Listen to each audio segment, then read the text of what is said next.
once in history, something new comes along. Something so different, so exciting, it defies the imagination. This year, Kenner has that something. The $6 Million Man. Hello again. Let's get a look at some cool vintage toys. And this time we're going to revisit the first edition $6 Million Man from Kenner Toys in 1975. The $6 Million Man television show began as a novel by Martin Caidin named Cyborg in 1972. The novel was quickly adapted into an ABC TV Movie of the Week, renamed The $6 Million Man, airing on March 1st, 1973. This then spawned a weekly television series, which ran for 5 seasons. Kenner Toys, adapting the character Steve Austin in a 14-inch scale, released this toy in 1975. This toy came with an engine block, which was adapted from an early $6 Million Man television show. Let's get a closer look at the engine block accessory. Here's a good look at the right side of this accessory.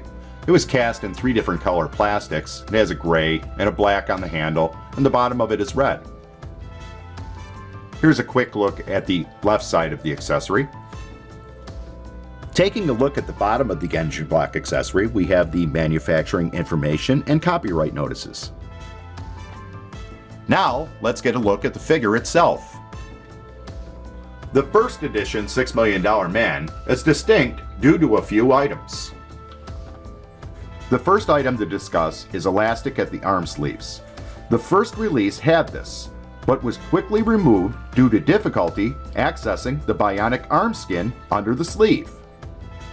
The next distinction for a first edition $6 Million Man is the ball joint at the left arm.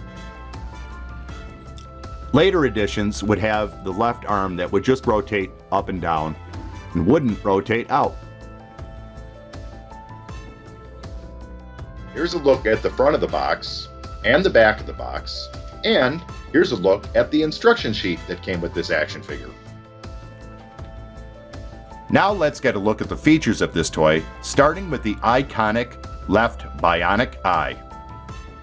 As Steve Austin's left eye was replaced in the television show with a telescopic type of camera or viewer, this toy also features the similar type of action. When the figure is turned around and your eye is placed to the back of the figure's head, you can take a look through the bionic eye, which makes things look a little bit further away than they actually are. Moving down from the bionic eye, let's take a look at the bionic arm. To activate the bionic arm, you needed to turn the figure's head towards his right arm.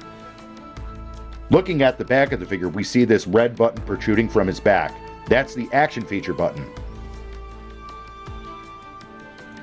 And pressing the button on the back of the figure would activate a gearing inside of the figure's chest that would raise the right arm and the engine block.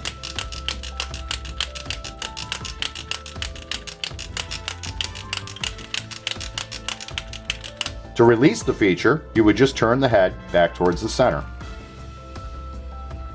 The next action feature we'll look at is the bionic skin on his right arm. In all my years of collecting $6 Million Man, the bionic arm skin is truly the one piece of a $6 Million Man figure that's virtually impossible to find intact. I only have one in my collection, and here it is, but I dare not move it.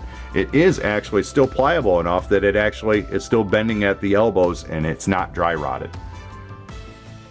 We'll use this second edition $6 Million Man as a stand-in to show you how the arm skin works. So basically you just roll it up from the cuff and continue rolling down the arm until you were able to access the Bionic modules.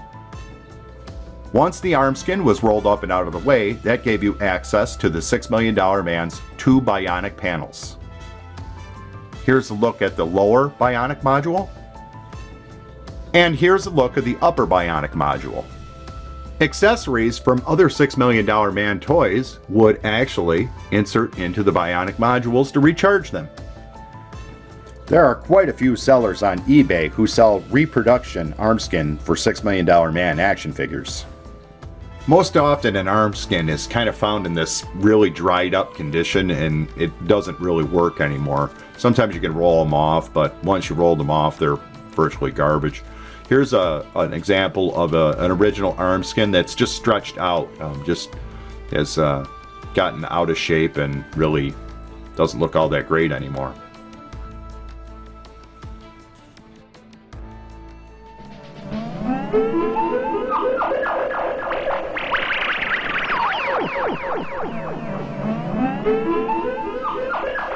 Replace Bionic Activator 358B.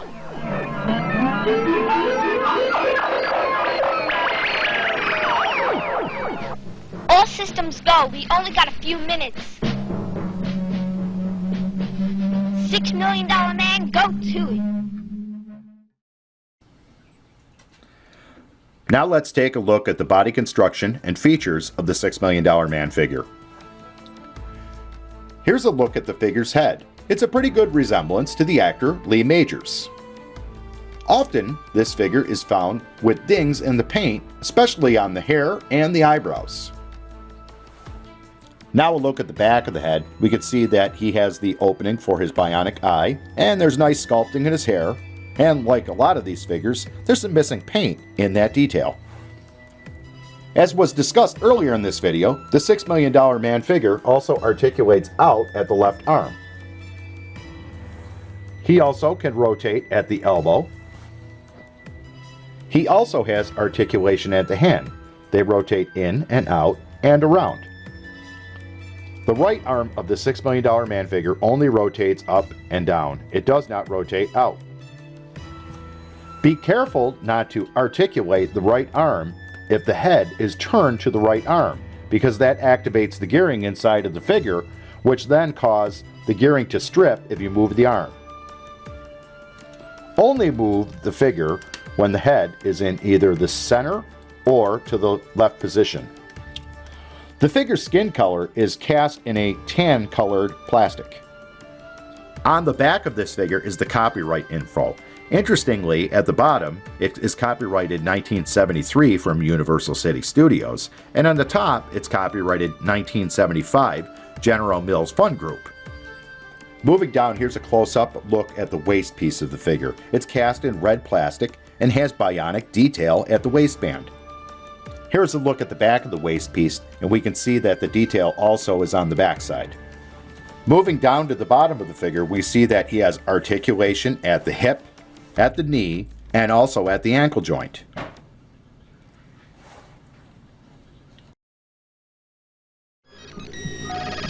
Better, stronger, faster.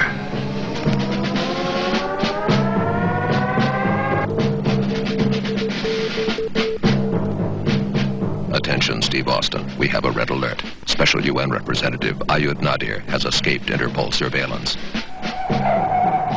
Our Geiger Center has detected a nuclear device in a green terrorist van that's headed for the United Nations building. Find him, Austin. Stop him. Get the bomb.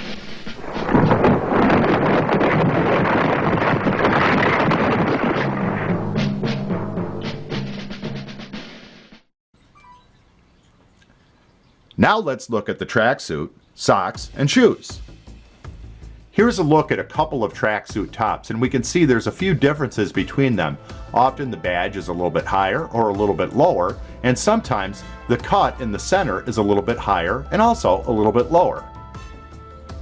No matter of what variation of this figure you have, the badge is always the same. First edition, second edition, and third edition. A first edition $6 Million Man is going to have the elastic sewn into the arm sleeves. But as you can see with these two different tracksuits, that there were different lengths that were produced of the arm sleeves themselves. Some things to look out for when purchasing a $6 Million action figure on the secondary market is on the back of the shirt, often from removal, there's some tears where the button comes through the back of the shirt. Stitching that has become undone, missing badges, and frays, holes, and other defects are often found in these figures. Reproduction tracksuits do exist, so it's always a good idea to check on the inside to see if there's a Made in Hong Kong label. Taking a look at the tracksuit pants, we can see that the elastic at the waist has a tendency to get a little bit loose, so the pants will fit loosely at the waist. The tracksuit pants have a hem at the bottom of the figure, and they also have elastic that allow them to fit snugly onto the ankles.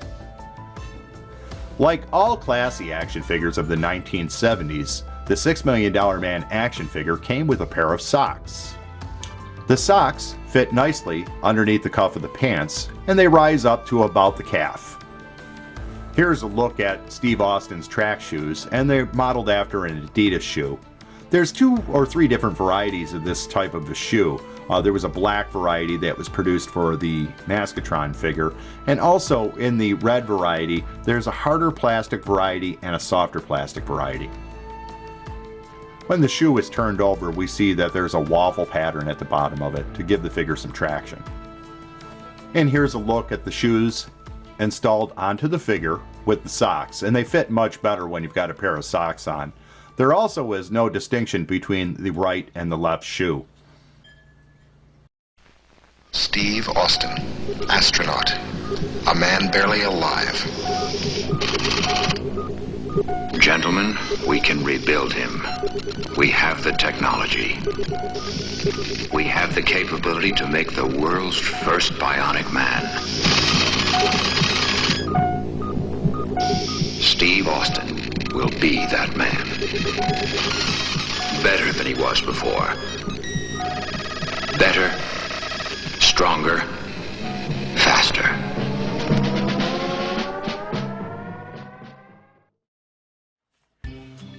The $6 Million Man action figure is a legendary toy from the 1970s.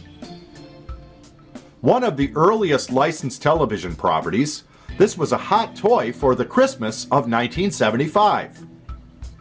The action features of this figure make it stand apart from its competitors, Big Jim and G.I. Joe. This was a solidly built toy, and many have survived till today, but many are missing their parts. Socks, heat damage on the plastic are often found. Figures with intact arm skin are virtually impossible to find, but there are reproductions that you can purchase to add to your $6 Million Man figure so that it can play just like it did back in 1975. This toy line was really fleshed out with lots of different accessories and characters to add to the $6 Million Man. As you can see, I'm a pretty passionate $6 Million Man toy collector. So, did you have this toy when you were a kid? Are you revisiting some old memories of your childhood by watching this video? Are you interested in getting into $6 Million Man collecting yourself? Leave a comment below. I would really like to thank you for watching my video.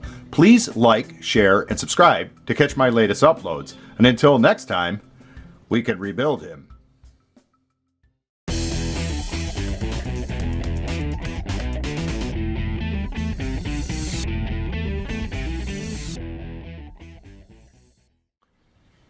We'll use this second edition $6 Million Man as the example to show you just how arm skin would have worked back in the vintage days. This is a reproduction.